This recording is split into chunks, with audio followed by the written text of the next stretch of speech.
22 октябр дар дораи сафари корӣ ба ноҳияи восеи вилояти Хатлон, президенти ҷумҳурии Тоҷикистон, пешвои миллат муҳтарам Эмомалӣ Раҳмон дар деҳаи заркамари ҷамоати деҳоти Миралиобод бинои маҷмӯаи варзишӣ ба номи Лолахон Қаҳоровро мавриди баҳрабардорӣ қарор доданд. иншооти нави варзишӣ тибқи нақша чорабиниҳои мақомоти иҷроияи ҳокимияти давлатии ноҳияи восе ба истиқболи сазовор аз ҷашни 35-солагии истиқлоли давлатӣ аз ҷониби соҳибкори ватандӯст Шохисрав Қаҳоров бо маблағи умумии 2 млн 800 000 сомонӣ ҷавобгӯ ба талаботи замони муосир бунёд гардидааст. бинои наву замонавӣ аз 2 ошиёна ва таҳхона иборат буда дорои толорҳои гуногуни варзишӣ мебошад. бунёди маҷмӯаи варзишӣ соли 2020 оғоз гардида дар рафти корҳои сохтмонӣ 16 нафар сокини маҳаллӣ ба кор ҷалб гардидаанд.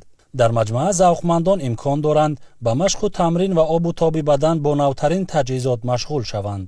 боиси сарфарозист ки имрӯз бо дастгирии пешвои муаззами миллат президенти ҷумҳурии Тоҷикистон муҳтарам Эмомалӣ Раҳмон як бинои замонавӣ маҷмӯаи варзишӣ ба номи Лолахон Қаҳоров ба истифода қарор дода шуд. ин бинои замонавӣ бо тамоми таҷҳизотҳои муосир муҷаҳҳаз гардида метавонанд тамоми ҷавонони болаёқат ба машқу тамрин машғул шаванд.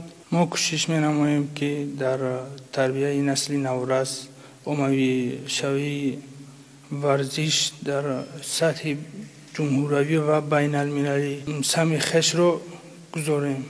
бояд таъкид намуд ки дар даврони соҳибистиқлолии пешвои миллат муҳтарам Эмомалӣ Раҳмон ба масъалаи рушди варзиш ки муаррифгари давлату миллат дар арсаи байналмилалӣ мебошад аҳамияти махсус медиҳанд. маҳз таваҷҷӯҳ ва ғамхориҳои ҳамешагии роҳбари давлат мебошад ки варзишгарони тоҷик дар мусобиқаҳои сатҳи байналмилалӣ иштирок намуда парчами давлатиро баланд мебардоранд. аснои шиносоӣ ба сарвари давлат муҳтарам Эмомалӣ Раҳмон иттилоъ доданд ки бо мавриди баҳрабардорӣ қарор гирифтани маҷмӯаи муосири варзишӣ 16 мутахассиси соҳаи варзиш бо кори доимӣ ва маоши хуб таъмин гардидааст. маҷмӯаи нави варзишӣ бо зарфияти муосир таъмин буда дар як вақт барои қабули зиёда аз 80 варзишгар шароити зарурӣ фароҳам оварда шудааст. ҳамчунин дар як қисми бинои навбунёд марказҳои хизматрасонӣ, маркази забономӯзӣ ва дигар иншооти ёрирасон пешбинӣ гардидааст. гирду атрофи бино бо гулу бутаҳо ва дарахтони ҳамешасабз оро ёфта, роҳравҳои атрофи бино сафолакпӯш ва назди иншоот чароғон гардидааст. маврид ба зикр аст ки Лолахон Қаҳоров яке аз шахсони ватандӯст ва ободкори кишвар ба шумор рафта, саҳми ӯ дар рушди соҳаи варзиши кишвар, тарбияи насли наврас ва пешрафти ноҳияи восе хеле назаррас мебошад. номбурда 15 августи соли 1956 дар ноҳияи восеи вилояти Хатлон таваллуд шуда, хатмкардаи донишкадаи тарбияи ҷисмонии Тоҷикистон ба номи Саид Муъмин Раҳимов мебошад. устоди варзиши дараҷаи байналмилалӣ, барандаи чандин мусобиқаҳои сатҳи байналмилалӣ ва дорандаи 5 медали тилло мебошад.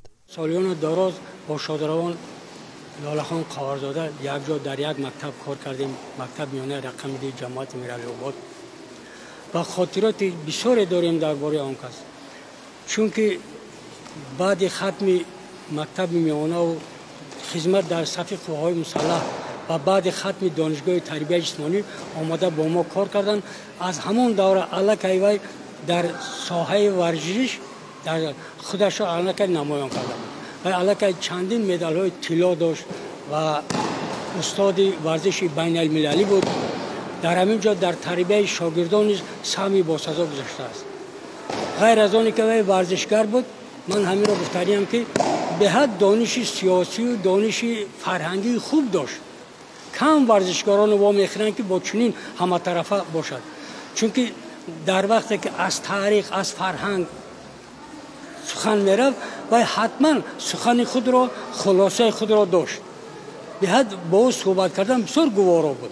як сухани вай аёди мана мебарад: ака, ман бисёр давлатҳои хориҷаро зиёда 30 давлатро гаштам, бо варзишам дар он ҷо иштирок кардам, лекин дар ягон ҷо ман мисли Тоҷикистон он ҷоро дӯст дошта натавонистам.